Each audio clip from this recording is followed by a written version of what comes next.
Bago pa man humarap Anak sa ng media, putya. tila nagpakitang gilas na sa kanyang pangangatawan si Pangulong Marcos. Masigla at energetic ang Pangulo at nagawa pang mag-jumping jack. Ang ina, ginawang tanga yung sarili.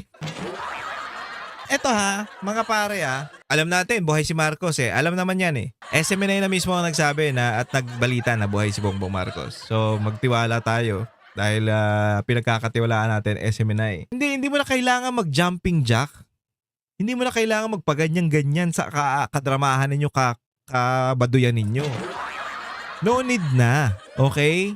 Hindi mo na kailangan. Ang kailangan mo, lumabas ka sa media, lumabas ka sa press con, mag-live ka, ganun, para makita ng mga Pilipino na okay lang ako. Puta, nag-jumping jack ka pa? Para saan? Para magmukha kang tanga.